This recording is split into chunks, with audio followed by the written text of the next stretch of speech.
धोखा देने वाला कोई अपना ही होता है। कहानी के दूसरे पार्ट में आपका स्वागत है।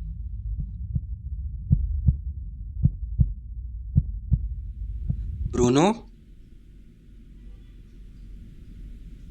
ब्रूनो। कोई जवाब नहीं आता। एक पल के लिए सन्नाटा। फिर ब्रूनो के हांफने की आवाज आती।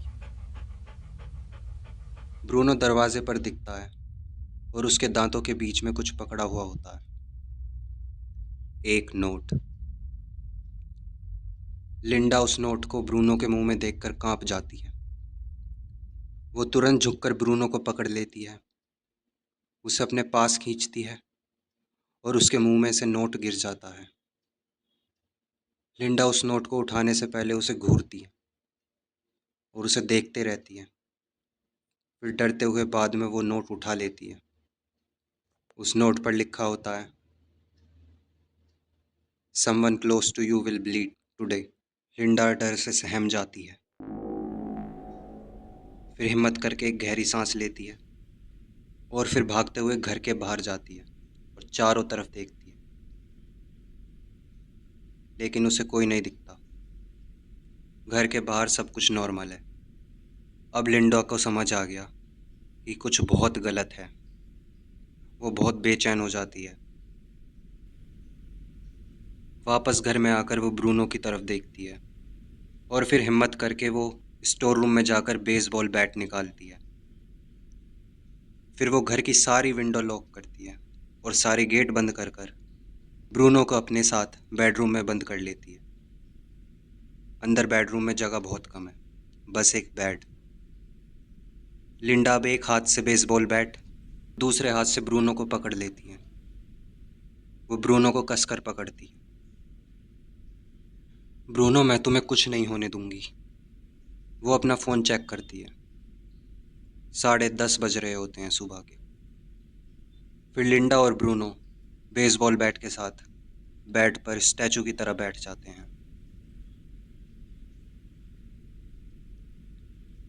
और ऐसे ही बैठे रहते हैं। बहुत देर बाद लिंडा फिर टाइम चेक करती है। 12 बज चुके होते हैं। भूखे और प्यासे लिंडा और ब्रूनो बेड से बिल्कुल नहीं हिलते।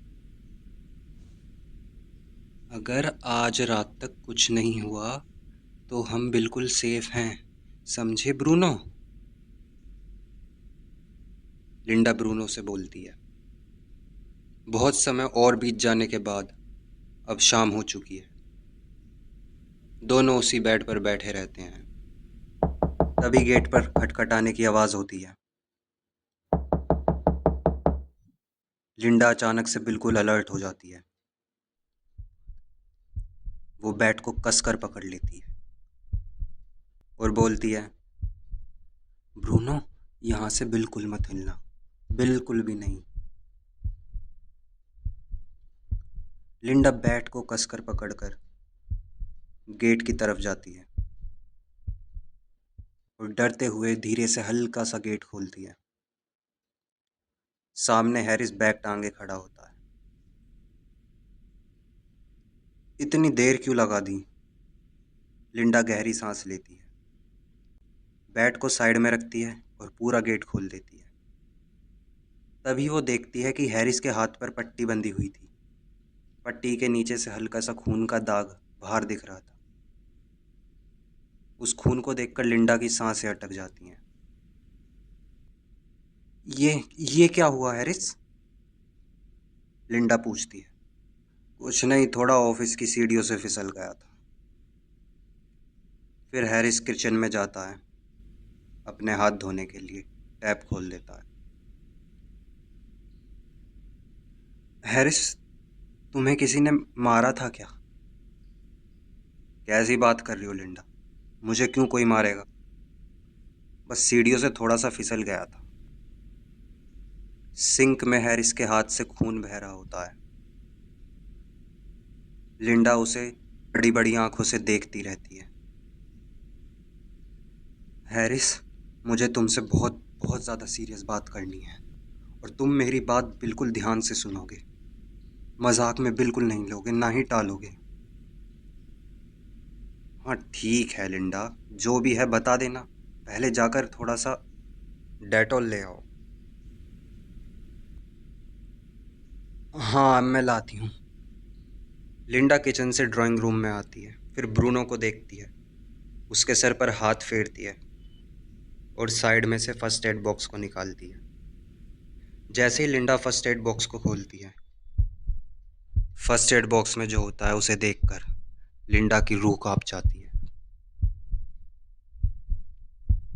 फर्स्ट एड बॉक्स में भी एक नोट मिलता है जिस पर लिखा होता है, today you will die in this house. अब लिंडा अपना होश खो बैठती है। वो जल्दी से अपना बैग उठाती है, कपड़े रखती है, कुछ पैसे रखती है और बैग पैक कर रही होती है। उधर हैरिस लिंडा को आवाज़ लगा रहा होता है और इधर लिंडा बैग उठाकर घर छोड़कर भाग जाती है।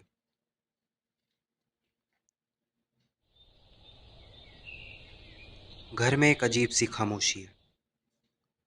हैरिस आराम से चेयर पर बैठा है और चाय पी रहा है।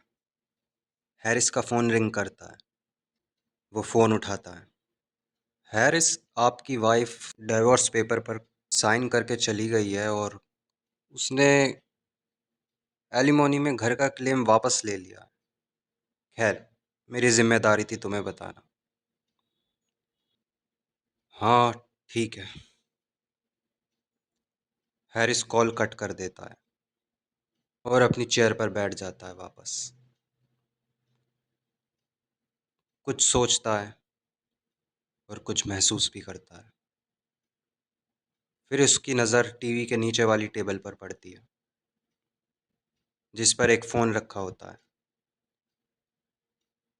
लेकिन वो फ़ोन लिंडा का होता है जिसको वो पिछली रात जल्दबाजी में भूलकर चली जाती है। उस फ़ोन की बैटरी डेड थी। हैरिस उसे प्लग इन करता है, चार्जर लगाता है और थोड़ी देर बाद उसकी स्क्रीन ऑन करता है। जैसे ही फ़ोन की स्क्रीन ओपन होती है, एक अनसेंट मैसेज खुद ब खुद ओपन हो जाता है। I think I will get the house if I file for alimony. I should wait. Harris बस उस मैसेज को एक बार पढ़ता है, बिना किसी चेहरे पर एक्सप्रेशन के वो उस मैसेज को डिलीट कर देता है। फिर तभी हैरिस के पास ब्रूनो दौड़ता हुआ आता है और ब्रूनो के मुंह में एक पीला नोट होता है। वो नोट हैरिस के पास आकर गिरा देता है। हैरिस उस नोट को उठाकर पढ़ता है, someone close to you will leave. Harris उस नोट को आराम से फोल्ड करता है और टेबल पर रख देता है। फिर अपनी जेब से एक चाबी निकालता है और टेबल की साइड का ड्रॉअर खोलता है। टेबल के ड्रॉअर के अंदर पीले स्टिकी नोट्स का एक पूरा स्टैक, एक फाउंटेन पेन और घड़ी की बैटरीज होती हैं। सब कुछ परफेक्टली अरेंज्ड। वो ड्रॉअर बंद कर देता है। फिर साइड में रखे जार से एक बिस्किट निकालता है और ब्रूनो को दे देता है। Good boy. ब्रूनो हैरिस के हाथ की चोट चाटने लगता है। अब ना तो इसकी और ना इन पीले कागज़ों की ज़रूरत पड़ेगी ब्रूनो।